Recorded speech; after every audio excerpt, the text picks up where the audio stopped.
It is Aging Grateful, and I am Bobby. And I am Cedric. Hopefully you heard that, Bobby. Cedric. Hopefully you got these microphones on. I know, but getting a refund. I hit the microphone. That's why. And welcome for those of you who are new to our channel. We actually are expats. We moved from the United States to Mexico, Puerto Vallarta. Our reason for doing so is that we are planning for retirement, so saving some money, talking about that and budgeting. We're eventually getting to that, but we actually just moved, so we're documenting our process with you guys. Is that right? That would be correct. All right, so today's video, guys, we are talking about Finally getting our temporary residency. Finally, it happened to me right in front of your face. Anyway, enough of that. All right, so first of all, let's say this. We have had residency for a while. It's June of 2023. It's June. And we have had our residency since March. Technically, since March. Since the beginning of March, actually. So let's talk about what happened. Let's talk about the process starting. How do we even start the process of getting residency? Okay. Yes. So what did you do? I actually emailed the consulate, Mexican consulate in Phoenix, Arizona. Yeah. Now, there are many different Mexican consulates in different states. Choose the one either nearest you or one that is close by, or to another state. Keep in mind that every Mexican consulate in the states, they're different. They have different criteria. I was going to say, and that may not necessarily work for you being closest to where you are, because it may be an easier requirement to go to another state and go to the consulate depending on what the requirements are for that state. Absolutely. But the first step is always to email. Whatever that consulate is, email them so that you can schedule an appointment. Right. And then once you have received your appointment back via email, they're always going to be via email. Then in the email is going to have the date and time that you are supposed to arrive and all the things that are required or that you will be needing to present to the consulate when you arrive or get there. And there's different things depending upon the type of residency that you are looking to obtain. So for us, we were looking at it because we're not retired. We're planning to be. We're not retired, so we're both still working. So we were looking at it from the requirements of income, right? Our income, and make sure that we met that. So for us, the documents that were required were bank statements for about 6 months. Was it 6 months? Yes, it was 6 months of bank statements, and copies for each person that's going to through apply. The process. Absolutely. Right. So for us, in our case, it wasn't just myself and Cedric. It was me, Ced, and our daughter, our 16-year-old daughter. So that's one set of copy for each person. So although you may have the same bank statements, and our daughter is not on our bank account, they do not care, okay? They want each individual person to have copies of those statements, bank statements. Right. So he had to have a copy, although it's the same. I had to have a copy, although it's the same. And then our daughter had to have a copy, even though she ain't even on the bank statements. But they required that. Yeah, and one thing too, if your income is split up, not necessarily split up, but if your direct deposit is split up, like we have ours going into different bank accounts, we had to do each bank account so we can make sure we had the total, so they could see the total of the income requirements. Yeah, absolutely. So that was very important to note. Also, for our daughter, 16, we had to make sure to have her birth certificate And we also gave copies of our marriage license so they could see that. This is very important. Copies of your passport, each page that has been stamped in some way. If you did a lot of traveling, they want to see all of those stamps. So if every page is stamped, they want every page, a copy of every page. I'm always of the frame of mind that you have extra. Right. Have an extra copy. Yeah. And the reason why is because they tell you, if you, for some reason, you need to make a copy of something, you're not gonna make a copy. Yeah, even though the printer might be on their desk. They're not gonna print out anything for you, so you have to make sure you have an extra copy. Also, don't highlight anything trying to show them here's my direct deposit. Just leave it. They will find it. They will find it. Yep. And they will ask you, and then they will highlight or whatever it is, make any notes that they want to do. But yes. if you make any type of alterations to those documents, they're not going to take it. Absolutely. So just hands off. Just print and hand them to them. Yeah. Also note that every state has their own criteria for approval, and which is interesting. But every state is different, believe it or not. Even the income requirements. Yes, income requirements can be different from state to state, although it's through the Mexican consulate. So, yeah, go figure. Usually, you would get approval like the same day. Depending on the consulate. Depending on the consulate, or the day after. Just know within about a day or two, either the same day or a day or two, you should actually receive your approval and be able to move forward with the next step. Be prepared to surrender your passport. Yes. Because when they collect the documents and everything, they are going to take your passport. And you were mentioning a day or two. We've heard some consulates could take up to 5 days, so it just depends. But the whole time that it is normal for them to take your passport. Yes. And don't freak out about it. Yeah. One of the reasons why is that they actually are doing a verification. Yeah. I mean, they have to make sure that what you're saying is true.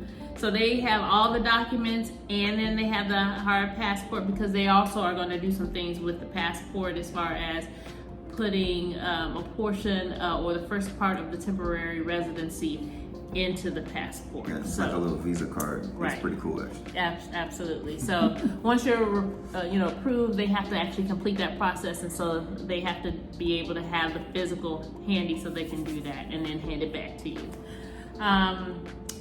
Now, once you've gotten that initial part down, what's going to happen is you're going to have to make an appointment. We recommend that you make an appointment with immigration in Mexico, in the city of your choice in Mexico. And we say before you actually schedule your trip, because once you are on Mexican soil, after you've gotten that initial approval, you have 30 days. Yeah. 30 days to get the stuff done, the second half of your residency. Yeah, and let me say this. I would recommend that you have some type of facilitator. Yeah, hire somebody. Hire some type of facilitator. Or lawyer. Or a lawyer on the Mexican side. It's going to be well worth your money. I know there's a lot of YouTube videos say it's easy. All you have to do is print out this paperwork and translate the stuff to English. Let me tell you, it's first of all, we had an attorney do ours.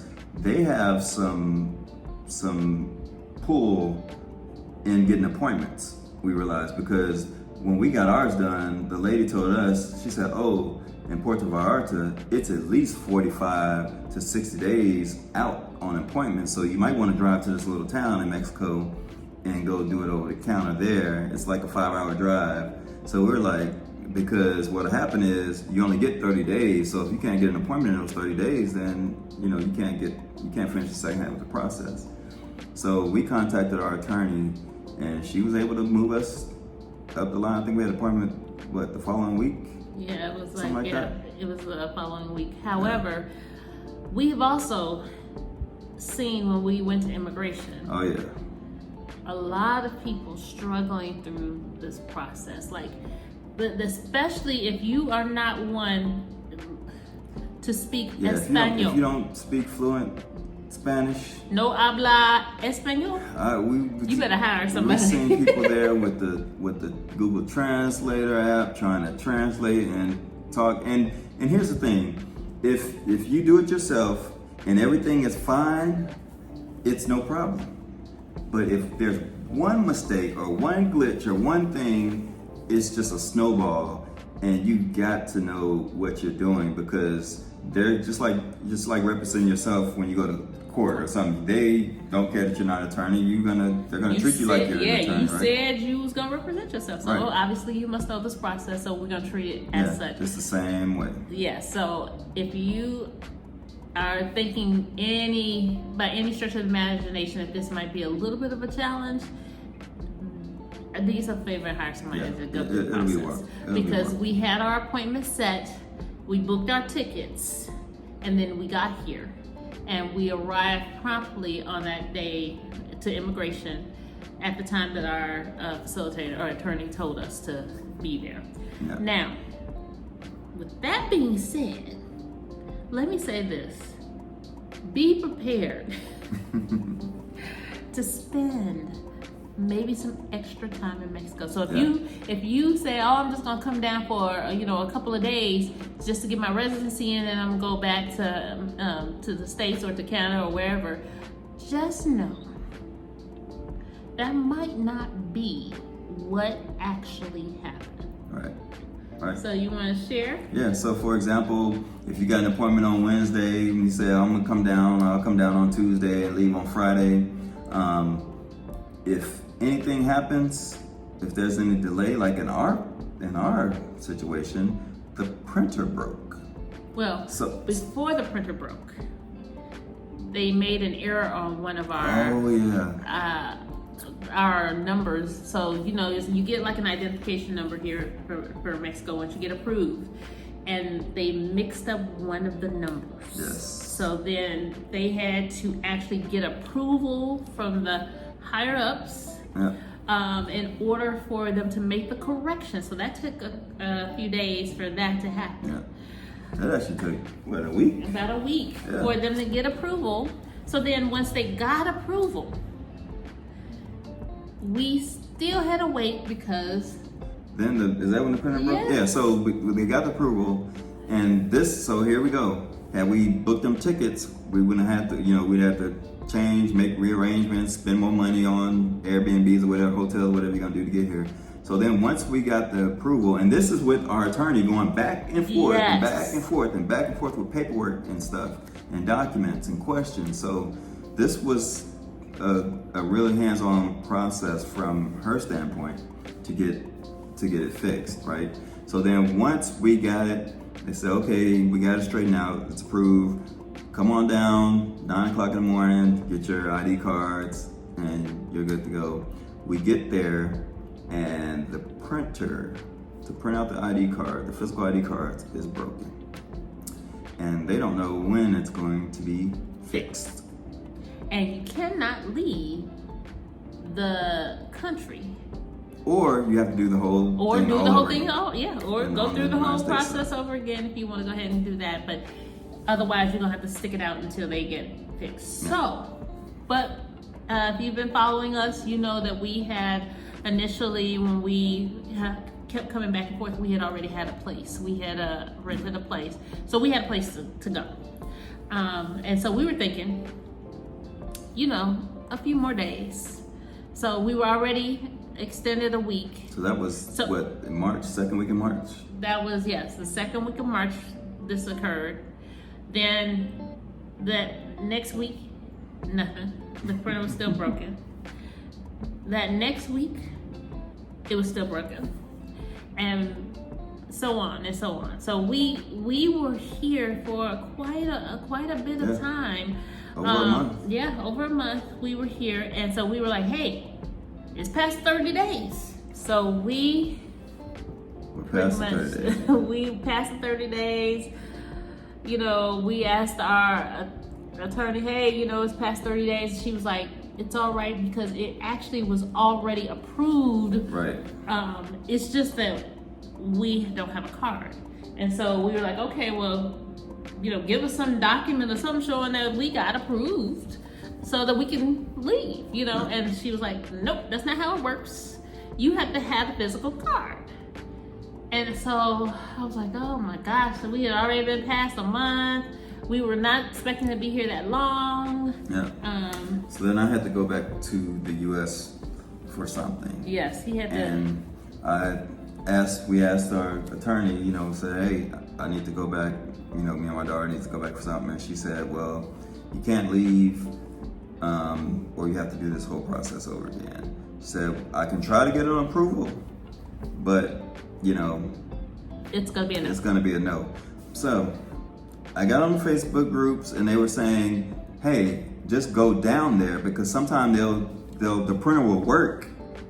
It may print like 10 or 15 cards, then it'll break. So just go down there first thing in the morning when it opens, see if they can print you a card out, and then go from there. So I went down there, 9 o'clock in the morning, as soon as the door opened, me and my daughter went down there and they were like, the machine is broken. It's been broken. We don't know when it's going to be fixed. And I said, well, I have to go to the U.S. And they were like, well, you can't leave. I said, well, is there any exception? They were like, what do you need to go for? I said, I have a doctor's appointment. They were like, okay, well, if you have a doctor's appointment, you got to fill out this form. So then, but you got to have your attorney. Hold on, he went to the back and he said, well, you have to have your attorney. He was getting ready to get the form, and then when they were looking up our information, they said, oh, you have an attorney. They said, contact your attorney and tell her that she needs to fill out this form for you to leave. So we called her and she said, okay, let me fill out this form. You need a proof of your doctor's appointment. You need all this documentation saying you got this appointment, and I'll get it together. And of course, she charges a fee because she's an attorney, and that's what you got to pay them for their time. Absolutely. And then she says, then you got to meet her at the office. She took our passports because they have to take them and, do what they got to do. And the next day we went down there and she says, I don't even know if they're going to approve this. This is just submitting an application. We don't know if they're going to approve it. If they don't approve it, you can't leave unless you want to do the whole process over again. So we were down there for about 3 hours and they gave us an approval and they gave us a detailed explanation of how we were to leave and come back in the country, and if we did it wrong, it would void the whole entire process. Now, let's put this in a caveat here. So, only one of us could leave. All of us couldn't leave. Right. I didn't have a doctor's appointment. So they were like, so you got to stay unless you want to start this process over. But they allowed our daughter to go with him because she's a minor. Right. And so... and I was the one that signed her thing. Yes, and he was the one who signed her documentation. And so they let him and her go, and I stayed.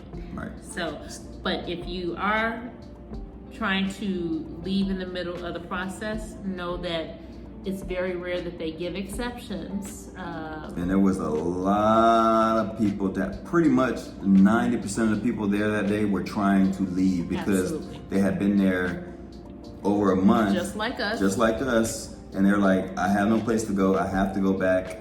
And almost none of them got approved. I think only one other person got approved. The rest of them didn't. And they were like, how did you guys get approved? Hey, I don't know.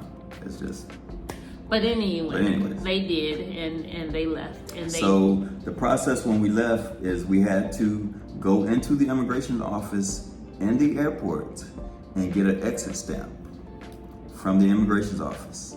And then once we got that stamp, we had 90 days to return and get, to get the temporary residency. But then coming back, we had to make sure that they did not stamp the passport with the regular, visa thing. Yep. We had to show them that paperwork and then have them do an entry stamp so we can go back to the immigration office. So keep in mind, you cannot let them stamp you as a regular tourist Right. if you had an emergency situation where you had to leave Yeah. Mexico and you didn't finish your temporary residency process and they gave you approval to leave. Yeah, you got to come back through the residency Mexican line. Correct. And so that means make sure, because they will try They will try to stamp you for 30 days. I was watching him like, Or oh, stamp you for 90 days or 180. Listen, don't stamp me, sir. He was making sure that they didn't stamp them coming back in. So, needless to say, they came back, right? and then when we came back, you just had a casual conversation with Monica about, because you had already got your, in the meantime, you got your ID card printed. So when I got back, you had a casual conversation with our attorney and basically said, hey, Cedric's back, you know, blah, blah, blah, with the card. And she was like, well, when did he get back? Because you only get 5 days once you get in the country to let them know, yes, so that they can go ahead and continue to process your residency. Right. We had no idea. And I think it was like the third day. It was like the third day. She was like, but that was a Sunday. Yeah. So she said, Tia said, meet me tomorrow at 10 a.m. And he did in time to get his residency. We had no clue. They didn't tell us, and she didn't either. But then again, I don't know. It just probably didn't. Yeah, she probably wasn't thinking about it like that, right. Yeah. But you have 5 days if you do get temporary residency. Or permission to leave. Permission to leave, right. Yes, permission to leave. And then once you return back, you have 5 days to show up to immigration to let them know you're back so they can continue on with your residency. Check your stamps to make sure everything is correct. Absolutely, because once they stamp you, you are a tourist again. Yeah. Okay. So those are just some things, but we also wanted to make sure that some things to note, some tips, some suggestions, some things that we've learned. One of the things is if you have a minor, and only one parent has signed off on the visa, make sure that that is the parent that is going to go pick the card up with the minor. Because my little happy self was excited that we were back and my husband was working. And I decided to take some time off, go down with my daughter to pick up her brand new shiny temporary residency card. And when I got there, we were in line. The attorney's assistant was there. She was helping us.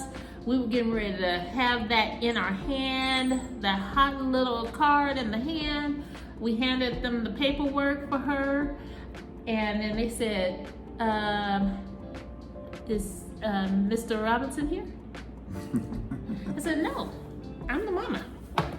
I gave birth. And they were like, okay, that's great that you gave birth, but he signed. So he's the only one who can pick up the card for your daughter.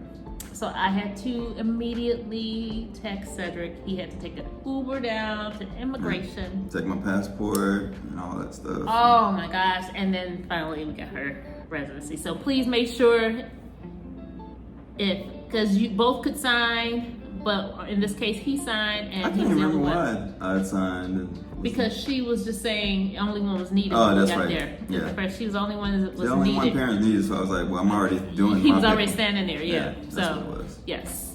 Also, again, if you haven't heard it throughout the theme of this video, be flexible and be patient, because the process that we're explaining could be different, and also things can change, right?